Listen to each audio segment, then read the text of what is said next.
Et il faut faire le tri dans notre vie, parce que ça passe pas. Ça passe pas. Nous avons toléré des choses. Oui. Excusez-moi, une guitare qui joue pour le monde n'est plus apte à jouer pour Dieu. Ah mais frère, tu as perdu la raison là. Tu vas trop loin. Non. Tout dans le temple était sanctifié. C'est écrit dans la parole. Tout était sanctifié. Moïse sanctifia tout. Et par le sang, il purifia tout, les ustensiles et tout. On trouve des guitaristes dans la mission qui chantent pour Dieu, puis 2 minutes après, ils te chantent un flamenco. C'est pas faire. Un jour, j'étais dans un certain pays, puis, m'intéresse pas de dire où, c'est l'expérience qui m'intéresse. Puis on était quelques frères. Et puis les frères, j'étais dans ma chambre aussi, puis à un moment donné, il dit, on va dans la chambre d'à côté, si tu veux venir, on va les prier. Je dis, d'accord, j'arrive dans quelques instants. Et à un moment donné, c'est pas prier qu'ils sont partis, c'est chanter. Mais c'est pas mal ça, frère. Oui, non, mais c'est pas chanter des cantiques. Oh, lourd est tombé sur ma vie, dans cette chambre-là. Les écouter faire ça. Et le Seigneur me dit, tu vois, l'instrument n'est plus apte à jouer pour moi. Et celui qui joue sur l'instrument, encore moins, il n'est plus apte à chanter pour moi. Mon fils s'était acheté une guitare. Il était jeune. Et sur cette guitare, il voulait chanter pour Dieu. Et bien à un moment donné, il a chanté des musiques du monde. Il dit, tu n'apprendras jamais, mon fils. C'est impossible que Dieu te permette de faire 2 choses à la fois. Tu ne peux pas tromper Dieu. T'acheter une guitare pour chanter des cantiques, tu chantes des choses du monde, tu n'y arriveras jamais. Il n'y est jamais arrivé. Jusqu'au jour où il a décidé, qu'il est venu voir, il dit, il faut que je rende cette guitare. Dieu m'a parlé, et il faut que j'achète une autre guitare et je vais jouer pour lui. Et celle-là, je la consacre à lui. Il dit, mon fils, quand tu la ramènes, il faut que tu la consacres devant Dieu. Aujourd'hui, il joue de la guitare. Vous savez combien il a joué? En 1 nuit et 1 jour, il a joué de la guitare. Et des cantiques. Est-ce que vous comprenez? Il y a des choses qui sont encore réelles, mes frères et sœurs. Ce monde moderne nous enlève des choses réelles, mais les choses sont véritables. Elles sont véritables. Où en sommes-nous? Je vous en supplie. On tolère tout. On va avancer un peu dans la tolérance. Vous le voulez ce soir?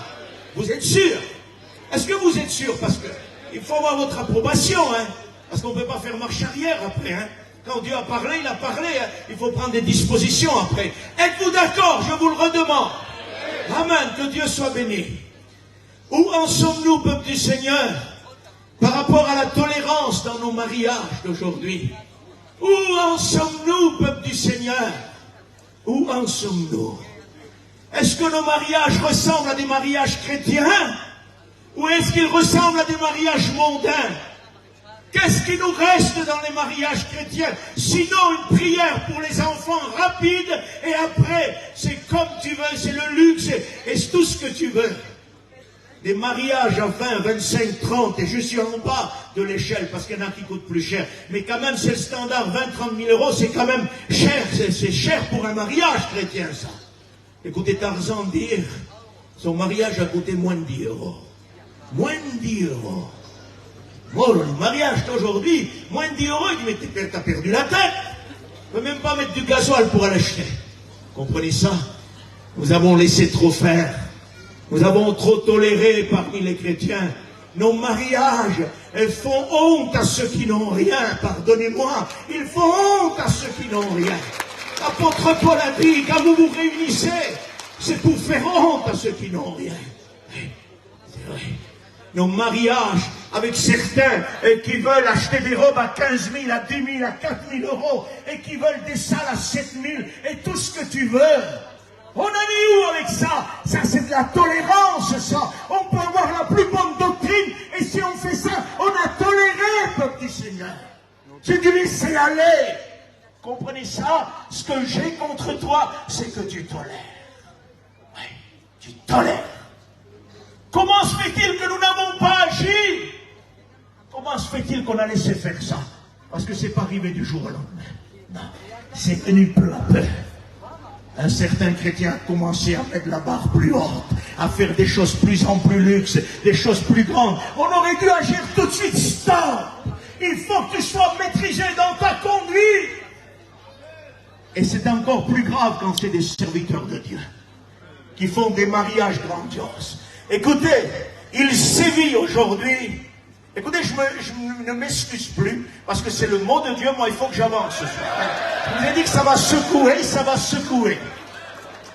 Est-ce que c'est normal, dites-moi, est-ce que c'est normal aujourd'hui qu'on retrouve sévir parmi nous une jet-set chrétienne?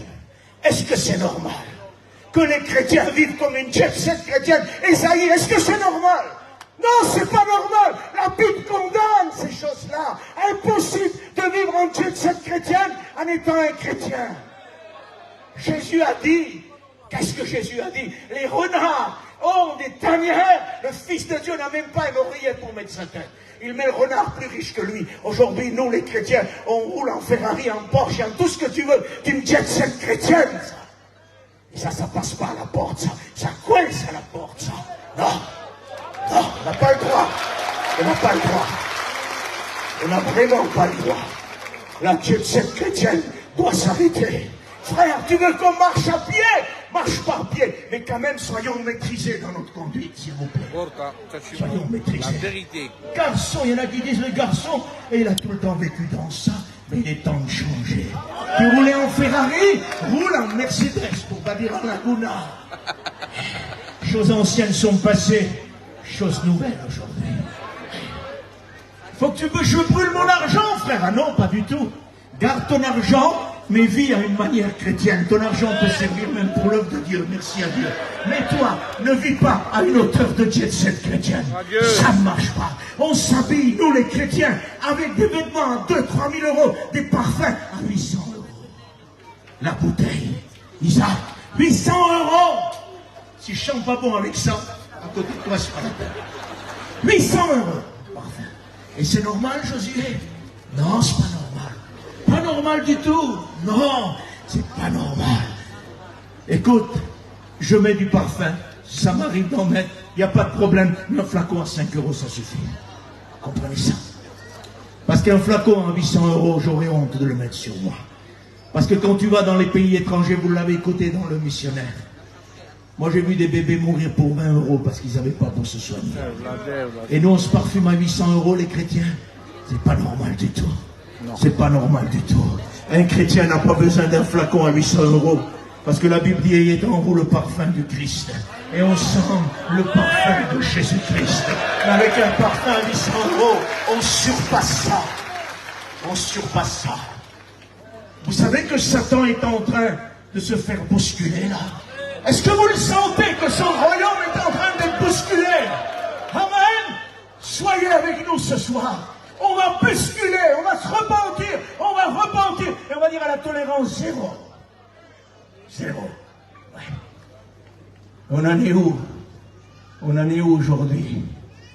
Dans nos anniversaires, peuple du Seigneur.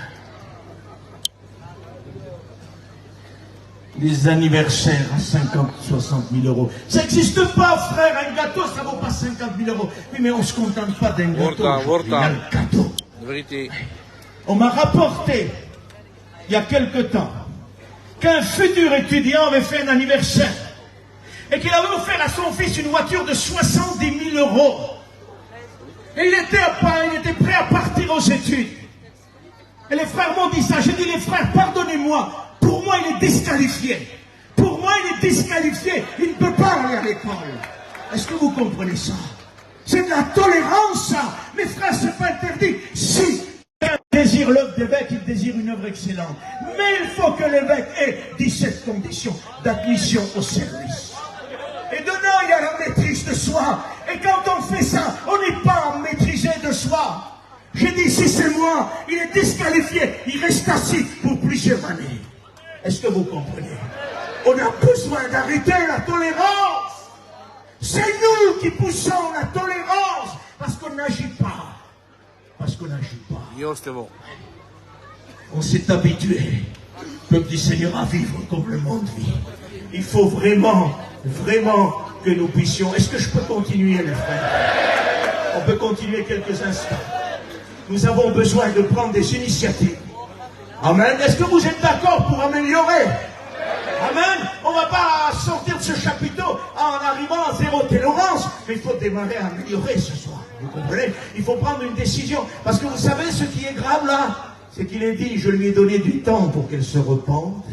Mais elle ne veut pas se repentir de sa débauche. Ça veut dire qu'elle ne veut pas bouger de sa situation. Elle fait des anniversaires à 70 000, elle fait des mariages à 200 000 si tu veux, elle tolère, elle n'a pas envie de changer. Écoute ce qui est important. J'ai toléré dans ma vie. J'ai un chapiteau, j'ai toléré dans mon chapiteau. Seigneur, je suis un homme de Dieu. Pour me repentir ce soir. Et de dire, j'ai toléré, je reconnais, Seigneur. J'ai accepté des choses qui ne conviennent pas. Mais à partir de ce soir, je suis un homme de Dieu, une femme de Dieu, de dire, Seigneur, je ne veux plus de tolérance. Je me repens et j'arrête la tolérance dans ma vie. Les sœurs, arrêtez de pousser vos maris à travailler plus pour changer les caravanes. Mettez-vous à la prière, mettez-vous au jeûne, mettez-vous à la consécration. Élevez le nom de l'Éternel, parce que le Christ arrive. Il est tout proche de nous. Il arrive. Les frères, arrêtez de passer vos journées. Je m'arrête de passer ma journée sur des maisons à peindre ou travailler ou ce que tu veux. Stop, il faut s'arrêter. Où en sommes-nous de la tolérance par rapport au commerce? Parce que dans le livre de l'Apocalypse chapitre 18, et ça ne nous concerne pas. Nous sommes déjà à l'abri, merci Seigneur. La grande tribulation, chapitre 18, il sévit une église religieuse babylonique, une Babylone religieuse. Mais vous savez ce qui se passe? Cette Babylone religieuse va vite se transformer en une Babylone commerciale. Ça veut dire de la religion qu'elle avait, elle garde la religion, mais elle se donne à plein gré au commerce et à l'achat et à la convoitise mondaine. C'est ce qu'on trouve dans Apocalypse 18.4. Et dans le temps où nous sommes aujourd'hui, et ça sévit aujourd'hui cet esprit-là, cet esprit de convoitise qui nous laisse une religion, mais qui nous donne à rentrer dans le travail et le commerce mondial. Faisons attention à ça. Mes frères et sœurs, où en sommes-nous des plateformes commerciales que nous sommes en train d'ouvrir? Des plateformes sur Internet commerciales pour le travail sont en train de s'ouvrir. Les gens sont pris par le travail à 10 fois plus qu'ils étaient. Ils mettent leur nom sur Internet, ils créent des plateformes de travail et ils ne travaillent plus, ils ne cherchent plus rien. Le travail vient directement à la maison. Faites attention, Satan ouvre des plateformes qui vont lier les chrétiens et qui ne prieront plus, qui ne jeûneront plus et qui ne chercheront plus Dieu. Et il va les lier avec tout ça. Et c'est possible que ça te dérange ce soir. Mais si ça te dérange, ça veut dire que tu veux tolérer. Mais si tu dis, Seigneur, c'est vrai, mais je veux me débarrasser de ça. Combien de temps que tu pries? Combien de temps que tu jeûnes? Combien de temps que tu adores Dieu? Combien de temps?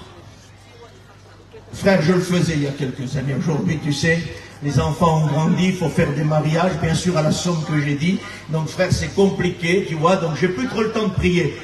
C'est lamentable de ne plus avoir le temps de prier. Vaudrait mieux-il ne pas marier ni sa fille, ni son fils, ni rien du tout, si c'est pour marier le fils ou la fille et ne plus avoir le temps de prier. Est-ce que vous comprenez ça? On a besoin plus que jamais de revenir à l'Éternel. Il y a des frères qui m'ont donné cette information-là. J'ai des frères qui tournaient avec moi en mission. Puis à un moment, ils sont venus voir, ils disent, c'était tes frères, je ne tourne pas avec toi. Le frère a dit, il y a d'autres missions, que Dieu te bénisse. Il dit, non, c'est pas ça. C'est que j'ai trop de travail, je ne tourne plus. Est-ce que vous croyez que c'est une bénédiction, ça? Ne vous y trompez pas. Quand Dieu, écoutez, je crois à la bénédiction du Seigneur et à l'enrichissement de la part de Dieu. Et je ne prêche pas la doctrine de la prospération, loin de là. Ce que je veux dire, c'est que je crois que Dieu peut enrichir un homme. Il a enrichi Salomon, c'était l'homme le plus riche de son époque. Il peut m'enrichir s'il le veut, il peut enrichir mes frères qui sont là. Il n'y a pas de problème sur ça. Mais quand la bénédiction de l'Éternel est donnée, elle n'est suivie d'aucun mal. Comment se fait-il que ces travailleurs sur plateforme d'Internet n'ont plus de prière, n'ont plus de jeûne, n'ont plus rien du tout? Ils ont juste une carte de commerce, ils sont livrés au commerce, et ils sont livrés à l'idolâtrie, à l'immatérialisme, et ils n'ont plus de vie avec Dieu. Comment se fait-il? Fais attention, tout ce qui vient de Dieu te bénit. Ce qui ne vient pas de Dieu, ça ne te bénit pas. Ça veut dire que si ton travail ou mon travail devrait m'enlever de la prière et de la consécration, ça ne peut pas venir de Dieu. Je te le redis, tu peux venir à 15 000 personnes, je serai tout seul devant les 15 000 personnes. Quand Dieu bénit, c'est suivi d'une bénédiction. Mais si tu donnes quelque chose, tu donnes ta prière pour le travail et que tu ne pries plus, ça ne vient pas de Dieu. Fais attention à ta vie. Jamais Dieu te donnera, il me donnera quelque chose qui va me sortir de la consécration. Ça voudrait dire qu'il me donne un bâton pour me faire battre. Non, le Seigneur, quand il donne, c'est suivi d'aucun mal. Et nous devons faire attention. Où en sommes-nous? C'est de la tolérance. C'est de la tolérance. Les sœurs, je vous engage et je vous encourage à garder la tenue vestimentaire de la chrétienne. Parce qu'on arrive dans un temps de tolérance. On arrive dans un temps de tolérance, on ne reconnaît plus la chrétienne de la non-chrétienne. Ne lâchez pas le foulard. Gardez le foulard sur la tête. C'est encore biblique. Il y en a qui sont tellement instruits et théologiens qui nous ont dit que c'était au temps de Paul et que de toute façon ça ne dérangeait pas si on ne l'a pas aujourd'hui. Mais nous sommes de la vieille école. De la vieille école, nos grands-mères, nos mères ont mis le foulard, ça continue, on est de la vieille école, nous. On ne modernise pas, parce que la vieille école, c'est là qu'était la bonne chose. Et on ne modernise pas les sœurs, gardez la tenue vestimentaire. Oui. Il y a de plus en plus de sœurs aujourd'hui. Pardonnez-moi, c'est un inventaire, hein, pardonnez-moi. Et puis là, ça va trembler un peu, les sœurs, excusez-moi, hein, mais il faut le dire. On arrive à voir des chrétiennes en pantalon aujourd'hui. On a vraiment modernisé. On arrive à voir des femmes de serviteurs en pantalon, parfois. Il y a un pantalon et un petit t-shirt qui viennent là. 10% de jupe et 40% de pantalon. On a besoin vraiment d'arrêter la tolérance. On a besoin de vivre en tant que ce que nous sommes. Nous sommes des enfants de Dieu et on doit ressembler à ça. Les frères, on laisse les sœurs tranquilles. On peut parler de nous un peu. Je vous conseille de garder la tenue vestimentaire du chrétien, les frères. Arrêtez de vous habiller en leggings, en collant de contention. Arrêtez de vous habiller de cette manière-là. Habillez-vous correctement. Serviteurs de Dieu, vous n'avez pas le droit de vous habiller en leggings ou collant de contention. Ce n'est pas possible. Vous portez l'évangile, vous devez être digne de votre habillement. Le monde habille notre église. Toujours les sœurs, toujours les sœurs. Oui, mais les hommes là en collant. Bien sur l'estrade, il est en collant. Frère, on ne peut pas porter des pattes d'éléphant, d'accord, non? Mais il y a des limites quand même. Il y a des limites entre un collant, un leggings et un patte d'éléphant, vous comprenez ça? Mais oui, mais aujourd'hui, tu as quelques serviteurs qui veulent s'habiller moderne, là. Ils veulent montrer leurs muscles, ils veulent montrer leur corps, là. Il faut s'arrêter avec ça. C'est de la tolérance, ça. On ne va pas plus accepter ces choses-là. On ne peut plus. Tu veux prêcher comme ça, tu prêches chez toi comme ça, mais tu ne touches pas à nos estrades dans cet état-là. On ne peut plus accepter tout, excusez-moi. On ne peut plus accepter tout. C'est terminé. Pourquoi vous croyez qu'il y a cette belle œuvre-là? Parce que nos anciens n'ont rien accepté. Non, rien accepté. Ils ont donné leur vie pour rien accepter. Et nous, aujourd'hui, on va oublier tout leur travail. Quand j'écoutais les frères parler là, votre père ne vous a pas vu grandir, vous n'avez même pas vu naître. On va oublier tout ce qu'ils ont fait pour mettre un collant sur nous, pour mettre un pantalon pour une sœur, pour plus mettre le foulard. On va oublier tout ce qu'ils ont passé. Non, non. On va se souvenir tous les jours de ce qui était. Parce que ce qu'ils nous ont confié, l'apôtre Paul dit à Timothée, garde le bon dépôt. On a reçu un bon dépôt. Et ce bon dépôt-là, on va avancer avec lui. Parce que sinon on tolère. On tolère. Est-ce qu'on peut continuer quelques instants? Le caractère d'un serviteur de Dieu.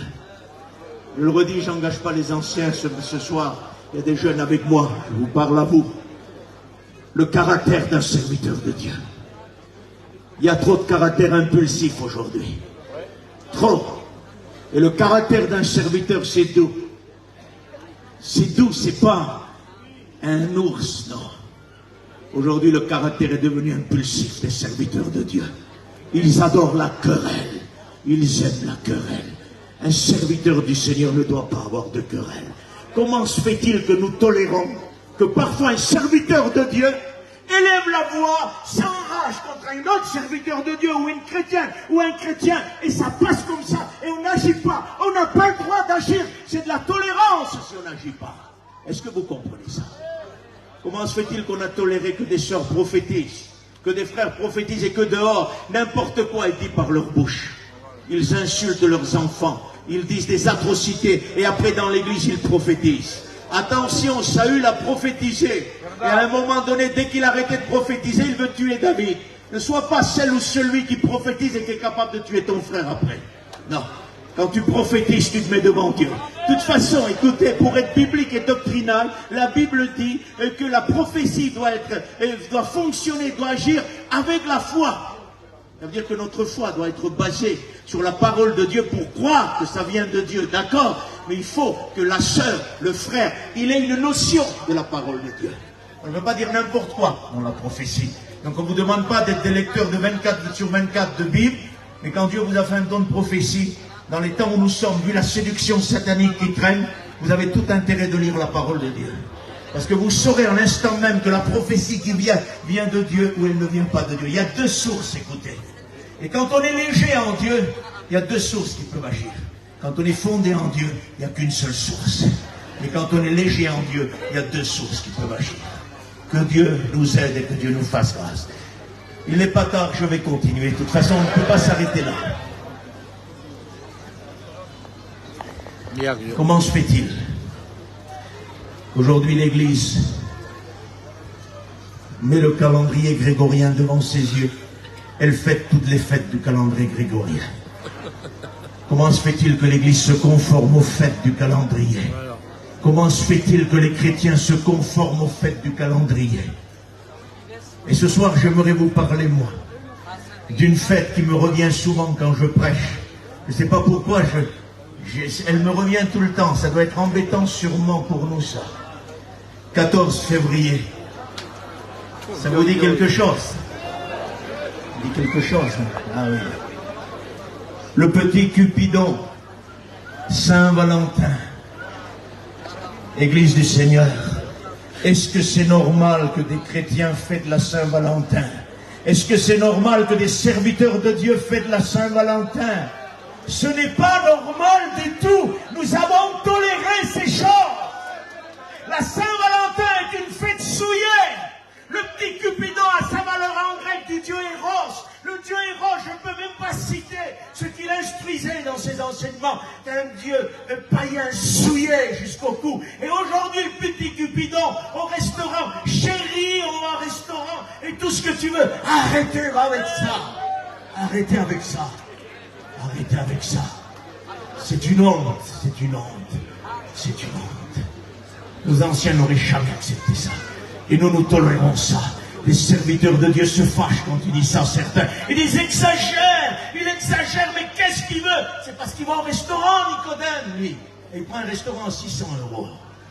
Et se met en face de sa femme, comme s'il ne la connaissait pas. Chérie, t'aimes bien le manger? On est en train de se laisser balancer dans les bras de la séduction. Nous sommes en train de se laisser séduire. La fête de Saint-Valentin a été changée à un moment donné par un pape. Elle ne s'appelait pas comme ça. Si mes souvenirs c'est la fête des lucarnes, je crois que ça s'appelait. On ne peut même pas citer ce qui était fait dans ces fêtes-là. C'était souillé, c'était atroce, c'était une abomination. Et nous aujourd'hui, à cause d'un pape qui a changé le nom, nous sommes aujourd'hui capables de fêter la Saint-Valentin. Ouais. Des cadeaux. Il y a un frère qui a fait non plus un cadeau, 3 cadeaux, j'ai écouté pour la Saint-Valentin maintenant. 3 cadeaux. Un ne suffit plus, il faut faire 3 cadeaux. Tu te rends compte? Hein? Eh oui. Des sacs Louis Vuitton pour la Saint-Valentin. Ça vaut pas cher. On doit faire quoi? 3000, non? À peu près, c'est moins cher. Ouais. Nos mères et nos grands-mères, les sœurs, n'avaient pas des sacs Louis Vuitton. Ils avaient des paniers pour chiner, et en chinant, ils convertissaient les personnes. Est-ce que vous en faites autant avec vos sacs Louis Vuitton? Est-ce que vous en faites autant? Je ne pense pas, excusez-moi. Ils avaient des paniers et ils allaient chiner. Et le souci, c'était de pouvoir parler de Dieu. Écoutez, je vais vous dire quelque chose qu'un ancien m'a dit, qui est parti près du Seigneur. Sinon, moi, je n'ai pas connu le réveil, je ne m'aurais pas permis de dire ça. J'ai fait une mission dans son chapiteau, et puis le dimanche matin, il m'a dit, t'as connu le réveil? Je dis, pas du tout. J'aimerais que tu m'expliques. Il m'a expliqué, tu vois, un matin comme ça, là, eh ben, tout le monde était là, les sœurs étaient en train de faire à manger, puis la sœur parlait en langue, là. Tu te disais, elle parle en langue depuis longtemps. Elle me disait, non, elle a été baptisée à l'instant, là. Une autre venait, elle se faisait baptiser aussi du Saint-Esprit. Les frères parlaient de Dieu. Les frères échangeaient des mots de Dieu. Il dit, aujourd'hui, les frères parlent du bon coin. Il dit, les frères ne cherchent plus rien. Ils sont en train de faire des affaires sur le bon coin avant le culte. Et jusque dans le culte, ils valident les affaires sur le bon coin. Il dit, tout a changé. Les sœurs avant, il dit, n'avaient pas de torchon à la main pour faire le ménage sans arrêt du matin au soir. Ils avaient la prière, ils avaient le jeûne, ils avaient la lecture, ils se réunissaient pour prier. Et la bénédiction était là. Il dit, on a fait des missions, il m'a dit dans le réveil. Et puis on appelait des personnes de loin, même des Américains, puis on avait des panneaux. Les frères ont connu ça, moi j'ai pas connu, qui collaient sur les caravanes. Et il me disait, le frère, quand tu en avais 10, c'était bien, tu les collais sur une caravane, sur une autre. Puis une sœur, quand arrivait à la 10e, dit, mon frère, moi aussi. Il dit, j'en ai plus, ma sœur. Une tristesse dans son cœur, parce qu'il n'y avait plus pour coller sur la caravane. Il me dit, tu colles ça sur un tabert et une feigne d'aujourd'hui, tu prends un coup de fusil. Et sœurs, vous imaginez là, qu'on viendrait vous coller des affiches là, sur vos fenêtres et tout. Ça nous plairait pas trop, hein. C'est la preuve que nous sommes sous la tolérance de Jézabel. Parce qu'elle enseigne nos serviteurs à se livrer à l'idolâtrie. Et nous sommes en train de vivre un temps d'idolâtrie matérielle sans précédent dans l'église du Seigneur. Et il faut que ça change, ça. On ne peut pas continuer comme ça, s'il vous plaît, c'est pas possible. On ne peut pas vivre pour le matériel, on vit pour Jésus. Êtes-vous d'accord? Tu ne peux pas vivre pour ta caravane, ton matériel, ta voiture. Tu dois vivre pour lui. En même temps, quand une caravane, une voiture, quand de l'argent a pris la place principale, parce que la traduction d'idolâtrie, la meilleure que je peux vous donner, c'est sûrement celle-là, ce qui a pris la place dans ton cœur de Dieu. Voilà. Peut-être une voiture, une caravane, une idolâtrie. Ouais. Les sœurs, arrêtez de faire le ménage 24 sur 24. Les frères, arrêtons de parler des bons coins des voitures. Revenons à l'Éternel, reparlons de nouveau des discussions de deux. Cherchons avec des frères à se mettre à part, à prier, à glorifier le nom de Jésus. Écoutez, Gien est une bénédiction. Êtes-vous d'accord avec moi? Mais parfois on voit des choses qui ne conviennent pas. Moi, on m'a montré une vidéo d'une début de session de Gien. Et puis vous savez ce que j'ai vu dessus, puis on n'a rien à cacher, on est ensemble, on est dans la même mission, c'est notre mission, c'est notre peuple, et que Dieu en soit béni. M'a montré des frères qui arrivaient à l'école biblique, se sont installés et puis faisaient tourner une broche. Jusqu'à là, il n'y a pas de problème. La Bible ne t'interdit pas de te nourrir. Mais le problème, c'est que ce que j'ai écouté, c'était fort quand même. Ils ont dit, pas béni, Gien. Regarde les broches qui tournent. Alors si c'est béni, Gien, parce qu'il y a une broche qui tourne, excuse-moi, on est passé à côté de l'essentiel. Parce que Gien n'est pas béni parce qu'il y a une broche qui tourne. Gien est béni parce que tu reçois l'enseignement de la part du corps enseignant. Et que là, tu peux prier, tu peux louer, tu peux glorifier Dieu. Mais si c'est pour faire une broche, on n'est plus serviteur, on est rôtisseur à ce moment-là. Et tu viens à l'école, excuse-moi, si tu viens à l'école biblique pour faire des broches, reste chez toi, fais des broches chez toi. Et surtout, parce que tu sais, les places sont rares, hein. Ne bloque pas une place d'un véritable appelé pour faire les broches. Reste chez toi, ouais, et laisse passer le choisi de Dieu. Parce qu'on est fatigué aujourd'hui de voir ça. On est fatigué de voir ça. On a besoin que la grâce de Dieu se manifeste. On a besoin que des hommes de Dieu se lèvent. Des hommes remplis du Saint-Esprit qui sont capables de bénir le nom de Jésus-Christ. Je lui ai donné, on va bientôt finir, je lui ai donné du temps. Prenez patience. Vous savez, j'aimerais vous dire quelque chose ce soir. Surtout, ne prenez pas le risque de vous lever, de partir, hein, à part une urgence. Parce que vous diriez à Dieu, je suis content de mon idolâtrie, je vais continuer, moi. Reste ici, va. Pas parce que je prêche moi, hein, mais c'est parce que tu as besoin de Dieu. Et parce qu'il va se faire quelque chose à la fin de cette réunion qui va briser cette idolâtrie jézabélique. Vous comprenez ça? Nous avons besoin d'arrêter la tolérance maintenant. D'arrêter la tolérance. Comment avons-nous pu tolérer que les chrétiens ne prient plus?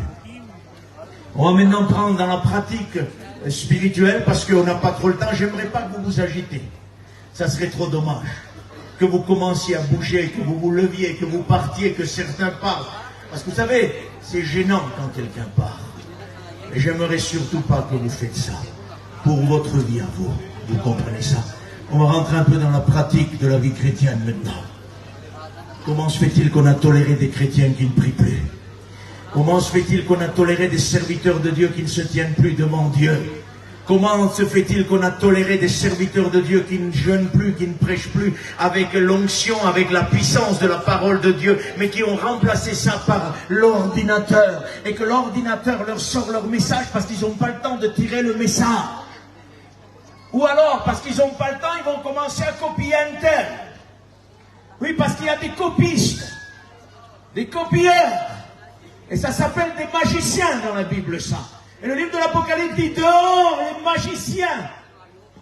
Parce que le magicien te fait croire à l'illusion. Et quand on te fait croire que c'est Paillon, Jimmy, ou Tarzan, ou qui tu veux, et que c'est pas lui, c'est un autre, mais qui est en train de l'imiter, et nous on fait semblant de pas comprendre Zinda, on dirait un peu Tarzan. On dirait pas un peu Tarzan, il essaye tout simplement de faire Tarzan. Vous comprenez? On dit Zinda, nous. Chez nous, chez les Roms, on dit Mila. Laisse-le, le pauvre. Il n'y a pas à le laisser, c'est un imitateur. Il faut qu'il fait croire aux gens. Il est en train de diminuer l'authenticité des ministères. Quand quelqu'un copie un autre, il est en train d'enlever le caractère sacré de celui qui l'imite. À coup sûr, oui. Parce que quand tu vois un ministère établi de Dieu, tu es touché par le Seigneur. Et tu te dis, Seigneur, tu m'as parlé. Mais dégrette, et si demain, moi je passe derrière toi, je fais négretter. Les gens vont dire, mais alors c'était pas une bénédiction en vrai. Je croyais que vraiment le ciel est descendu, mais je vois qu'il y a un deuxième négreté. Ça veut dire qu'on prend les choses normales, habituelles. Alors que quand Dieu choisit des hommes, il choisit des hommes pour qu'ils puissent donner un mot de Dieu. Amen. Et on ne doit pas les imiter. Attachez-vous à votre ministère. Je dis souvent ça aux jeunes. Arrêtez d'imiter. Attachez-vous à ce que Dieu vous a donné si vous avez quelque chose. Vous perdriez du temps à jouer à l'autre. Attachez-vous à ce que Dieu vous a donné s'il vous a donné quelque chose.